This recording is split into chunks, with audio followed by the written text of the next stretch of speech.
Good day all. Ira Epstein of Linn Associates, and boy, you can see on this Tuesday, the 21st of May, another update in the stock market, and these boards are going to start disappearing because I'm trying to get this in just before that occurs. But the Huawei situation, Huawei situation is the right way to say it, yesterday when the president modified the holding back of technology and materials to support existing networks and telephones, gave the market a little bit of a respite. Okay, is it a trend changer? Doubt it. When we look at the dollar index, pretty strong, and that weighed on a series of markets today. Now, as we step into the S&P 500, you can see for the week we are up 4 points. So the market is staying on a firm note right here. When we take a look at a daily chart, though, you can see how the market fell, and it's just sort of narrowing in. You can almost see a trend line pointing down here and one up there. It's almost doing this. Which way is it going to break out? For the moment, at least, we have an interesting pattern. Let me give you two possibilities. Get up and take out 28.94, and what you could have is higher lows, higher highs, an uptrend. Take out 28.32, don't take out 28.94, you could have lower highs, lower lows, break out of this sideways pattern that the market has developed. The market has not challenged the 200-day average in a very, very long time. So if it does decide to decline, one of the possibilities is down there. Obviously, if you get through 28.94, you'd be what? Right over the 18-day average of 28.91 and a quarter, and a settlement over that would look bullish on the charts as defined by higher lows, higher highs, bullish being the bias would be up if you're settled over 28.91. When I look at Bollinger Bands, you had your big hit of them here. They still have not begun to narrow. Not narrowing here doesn't mean anything. You can't put anything on that other than if you took out 28.32, the lower Bollinger Band's 27.87, which is, 28.09, which is ahead of the 200-day average at 27.87. We see three layers of support below. Layer of resistance right here at the 18, and then, of course, the upper Bollinger Band, and momentum is not helping. Momentum is trying to turn up, but it's not definitive right now. So how I'm reading the chart is a bear trend because you've got lower highs, lower lows. The bias is down, and momentum is not confirming any of that. When I come to the NASDAQ, it's a little cleaner chart. Even though you had a nice rally today, you got lower highs, lower lows. Or do you? You don't. I can argue you got higher lows, lower highs. See that right through there? To me, I got to wait and see how it wants to resolve. Should the market take out Monday's low, well, you're going to be right into the lower Bollinger Band, or not very far from it, as you can see there. Yesterday's low in the market, give it to you exactly, was 73.61. The lower Bollinger Band right now is 73.07 roughly. So it could fall down to that number. It's not a bad play if it gets down there. Then, of course, you've got the support of the 200-day average in the gray, and the green is the 100-day average. Let me come back here.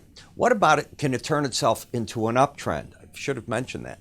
Yeah, if you were to get up over right through this high, right here, at 76.41, number one, that would change if you don't take out this low, higher lows, higher highs. If you can close over the 18-day average of closes, which is 76, let's call it 32, you'd put the bias up, and the question would be, would momentum turn with it? So you're in an interesting part of the chart here, too. Same identical thing I've got to tell you with the Dow. While you've got the lower highs, you've got higher lows. So these markets, and I won't walk through each one of these, let's just say you've got the support at the 200-day, the 100, clear the number here, 25,956, you got to close over the 18-day average, and that could turn the trend up. And in the Russell, the market went back, and it's been playing at this 100-day average and grabbing traction there. It's unable to extend its decline so far. It is very oversold. Two layers of resistance being the 200-day average and the 18. Be careful. If the market clears this number right here, 1570.40, and would close over the 18-day average, it too can get bullish. In all the markets, you got more resistance overhead. That's the one common element. You turn the VIX back to the downside.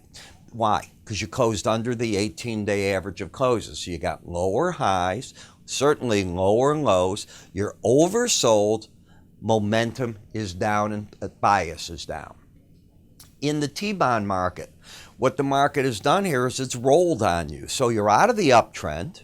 You've lost your upside momentum. The odds still favor price in the 18-day average coming together. You're not trending.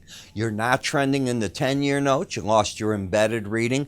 That favors price in the 18-day average coming together. When we come to TLT, you stepped out of the uptrend today. You did a couple of things. Number one, let's go to yesterday. If I can get it to do that, it should. Well, my mistake there. Let's get you back to where we belong and see if I can get this part. There we go.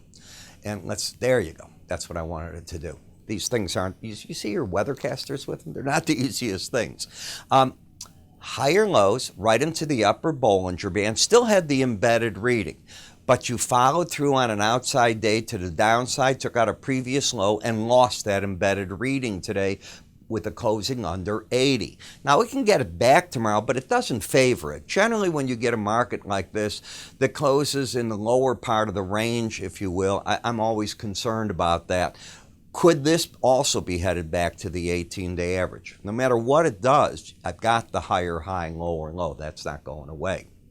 In the dollar index, you went up in the first challenge, and you haven't hit this in a while. Actually, you haven't hit it since this latter part of April.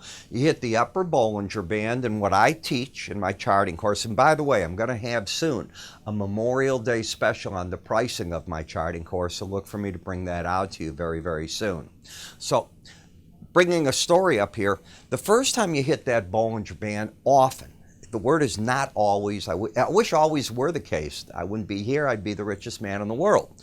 It doesn't work that way. But you're playing for probabilities. And when you hit that, that's where I think the pros take some money off the table. You cleared this 27.93.5 today by 4 ticks, and bang, back down under it by at what is it, 97.89. Overbought, not what? It's out of a downtrend that it had here. This outside day up is very important, but something else is important. Are you seeing the sideways action?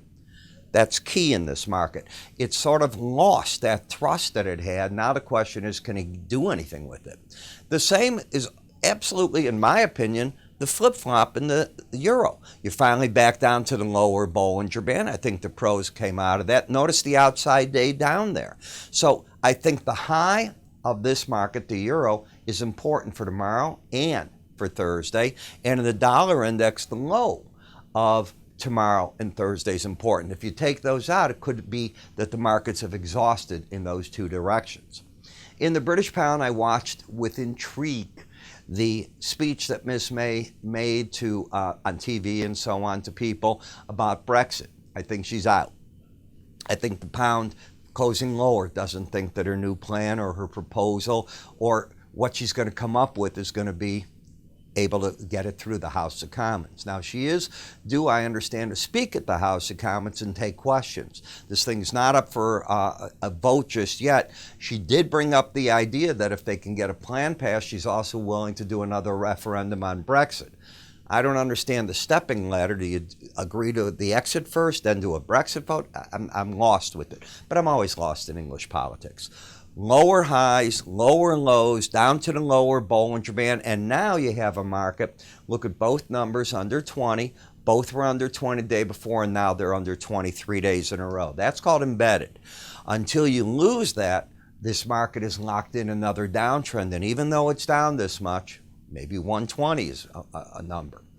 Remember, we were talking about losing back here the embedded reading in the yen, and I said when it's lost, the first challenge is the closest moving average. That was the 100-day, and it hit it right away when it lost it. If it starts following through, you might be putting into play the next moving average, which in this case would be the 18-day average of closes. Took a while. There you are. So you're in a downtrend. You've got bias down, momentum down. Everything's bearish on it. It's quite a big risk back up to that high, but everything's bearish on the chart. In Bitcoin, you're overbought. You've got divergence galore. You got lower highs, lower lows, but the bias is up and overbought.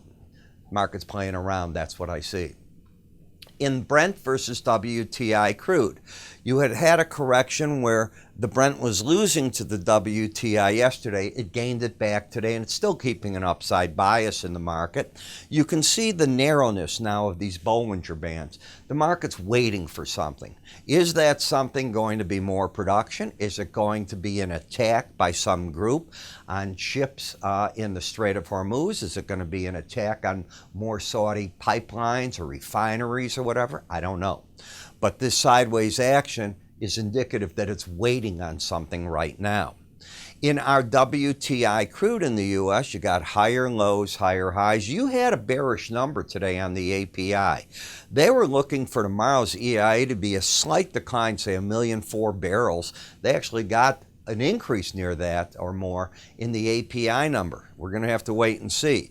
If this market should take out this right here, 62.60, it could turn into a lower high, lower low under the 18-day average in an overbought situation, putting into play something near that 6,100 level. In the gasoline, you're still in an uptrend with higher lows, higher highs. I can see that part holding. Where it goes, big question is going to be from here. You'd have to get all the way back under this low in order to break the trend. You can neutralize the uptrend by just closing under the 18-day average. I found it interesting that the market didn't make it on this one thrust to the upper Bollinger Band.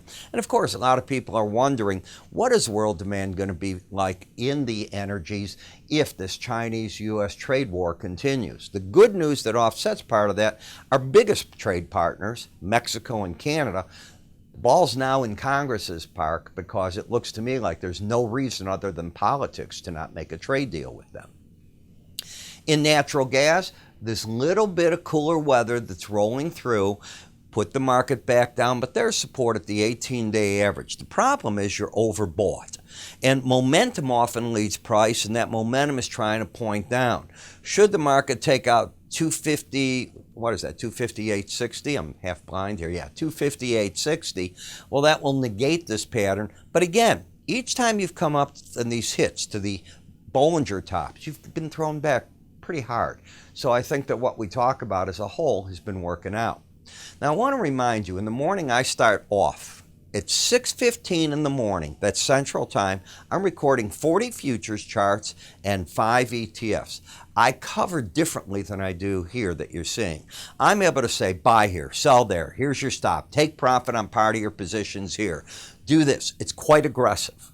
If you're looking for something like that, you want to take a shot and take a look at my market research. I think you'll find it good, interesting. Good, not comment-wise. I wish that everything won that I put out. I can tell you I'm like Swiss cheese. I'll put out a trade recommendation. Sometimes they don't last 30 seconds. Other times I'm the happiest guy there is. It's just the way trading is. The key is money management. The key is being consistent in your approach to the market. So if you'd like to see what I try to offer and my methodology about it, you can take a look, as I say, by giving my staff a call. You can sign up for a free trial to our research. You can click up here. It'll take you there. And remember, I'm going to have a Memorial Day special on my charting course, so the price is going to be cut rather sharply. Be ready for me to talk about that. I'm Ira Epstein. Have a great evening. I'll see you tomorrow.